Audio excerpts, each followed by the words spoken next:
जी, तो cataract cataract क्या है? Opacification of the crystalline lens. अच्छा, नॉर्मली हमारा लेंस क्या होता है? ट्रांसपेरेंट होता है, ठीक है। उन्हें पीछे पढ़ लिया था कि ट्रांसपेरेंट बायकॉन्वेक्स स्ट्रक्चर होता है। ट्रांसपेरेंट का मतलब जैसे गिलास होता है, शीशा होता है, वो क्या होता है? ट्रांसपेरेंट, मतलब हम एक तरफ से दूसरी तरफ देख सकते हैं, शीशे की उस तरफ देख सकते हैं कि क्या है, तो इसे हम बोलते हैं ट्रांसपेरेंट।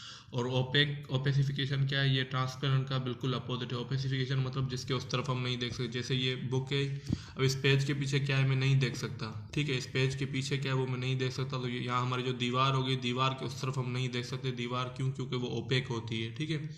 ये हो गया ओपेसिफिकेशन ऑफ द लेंस। अगर लेंस की ओपेसिफिकेशन हो जाए, नॉर्मली जो लेंस हमारा क्या होता है? ट्रांसपेरेंट होता है, क्योंकि उसमें से रेज जाती है और रेटिना पे जाती है, इमेज वगैरह बनता है, ठीक है। अगर वो ओपेक हो जाए तो उसमें से रेस पीछे रेटिना पे जाएगी नहीं और इमेज बनेगी नहीं, सही है। तो ओपेसिफिकेशन ये हो गई। अच्छा, उसके बाद क्या हो गया? ये देख लें ऐसे, सही। नॉर्मली हमारा लेंस क्या होता है? बिल्कुल ट्रांसपेरेंट होता है, गिलास की तरह। यहाँ से रेज आती है और पीछे हमारी रेटिना की तरफ जाती है, ठीक है। यहाँ पर आकर हमारा इमेज वगैरह बनता है। अगर ये ओपेक हो जाए बिल्कुल ऐसे, ठीक है, अब जो यहाँ से रोशनी आएगी या जो चीज़ें हम देखेंगे उनकी जो रेज होगी वो तो पीछे जाएगी नहीं, पीछे नहीं जाएगी तो इमेज हमारी बनेगी नहीं, तो हमारी जो विजन है वो क्या हो जाएगी? कम हो जाएगी, ब्लर विजन हो जाएगी, सही है। अच्छा, अब क्या है देख लेते हैं इसको। अच्छा, इसकी अब तीन क्लासिफिकेशन है कैटरेट की, ठीक है। एक तो on the basis of age of patient है, कि पेशेंट की एज क्या है उस पर डिपेंड करता है। दूसरी आपकी हो गई लोकेशन ऑफ ओपेसिटी, कि ओपेसिटी लेंस के किस पार्ट में, location of opacity in the lens, lens के किस पार्ट में, जो है हमने पार्ट्स पढ़े वो मैं आगे भी बताता हूँ कि कौन से पार्ट में, उसके बेसिस पे। और तीसरी हमारी होती है डिग्री ऑफ ओपेसिटी, कि कितनी सिवियर या कितनी माइल्ड जो है ना वो कैटरेट है या ओपेसिफिकेशन है, ठीक है। तो सबसे पहले हम देखते हैं on the basis of age of patient. इसको पढ़ने से पहले आप सिंपली इतना समझ लें कि क्या होता है कि हमारी तीन तरह की एजेस होती हैं, मतलब तीन तरह की नहीं ज़्यादा। अब देखें एजेस में कौन कौन सी। सबसे पहले जब कोई मतलब पैदा होता है, ठीक है, तो हम उसे एक तरह से कहते हैं कि कंजेनाइटल, ठीक है, वो क्या हो गया? कंजेनाइटल हो गया, सही है। सबसे पहले क्या होता है जब बंदा पैदा होता है, इसको कैटरेट को छोड़ दे, आप इसे समझ लें फिलहाल। सबसे पहले जो होता है वो क्या होता है? कंजेनाइटल हम उसे कहते हैं। और जो बच्चा नया नया फ्रेश पैदा हुआ होता है उसे हम क्या बोलते हैं? इन्फेंट बोलते हैं, ठीक है। इन्फेंट के बाद क्या होता है हमारा? जैसे इन्फेंट बड़ा होता है थोड़ा, तो वो क्या टीन एजेस में आ जाता है, जैसे 13, 14, 15। और ये प्यूबर्टी की एजेस जो होती है उसे हम बोलते हैं जुवेनाइल एज, ठीक है। जुवेनाइल एज के बाद क्या होता है? पर्सन अडल्ट होता है। और अडल्ट के बाद क्या होता है? Pre senile. प्री सेनाइल का मतलब होता है कि वो मतलब बूढ़ा होने से पहले जो एज होती है, ठीक है। ठीक है, उसके बाद क्या होगी? सेनाइल। सेनाइल मीन्स बिल्कुल बुढ़ापा आ जाए, ओल्ड एज आ जाए, ठीक है। तो सबसे पहले जो पैदा होता है उसे हम बोलते हैं कंजेनाइटल।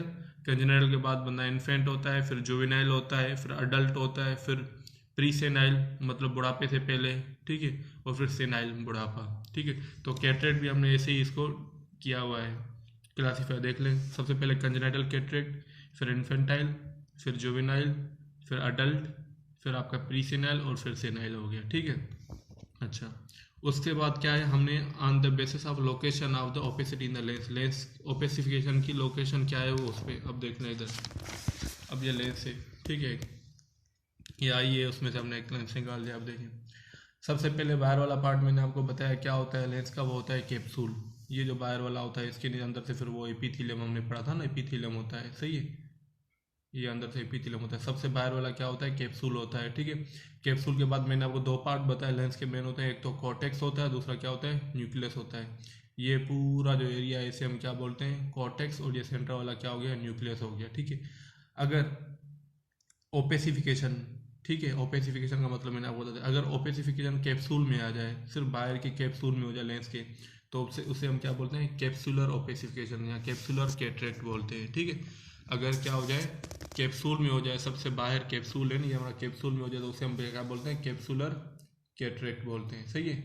और कैप्सूल के अंदर थोड़ा नीचे हो जाए तो उसे हम बोलेंगे सब कैप्सूलर। सब मीन्स नीचे, अंडर द कैप्सूल, ठीक है, सब कैप्सूलर कैटरेक्ट, सही है।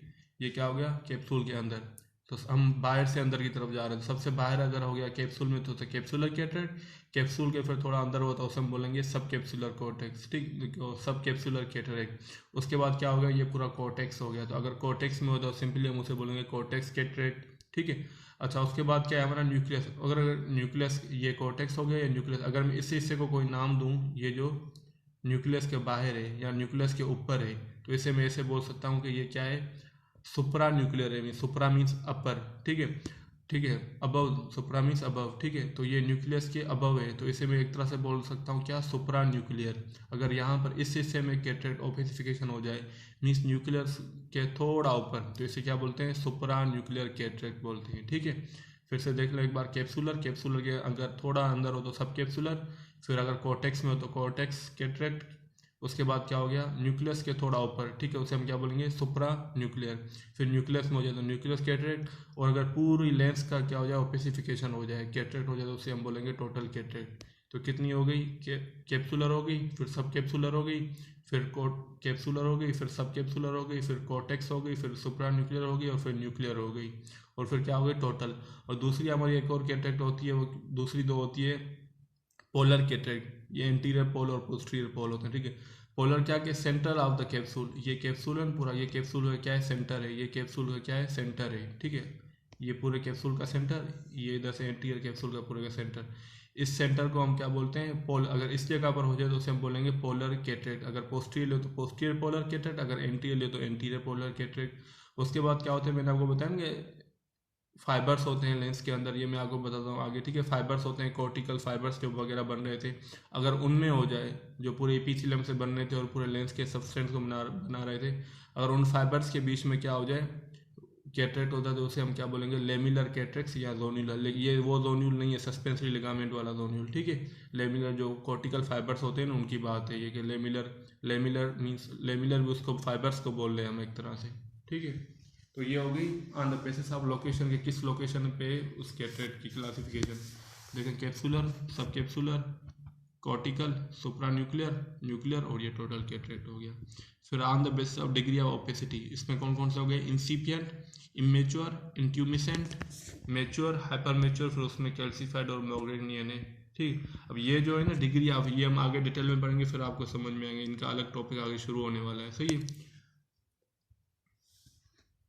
ठीक है। मेच्योर, हाइपर मेच्योर हो गए, और ये पूरे हो गए। ये जो हम आगे पढ़ेंगे डिटेल में, जब हम ये टॉपिक इनका अलग से पढ़ेंगे, ठीक है।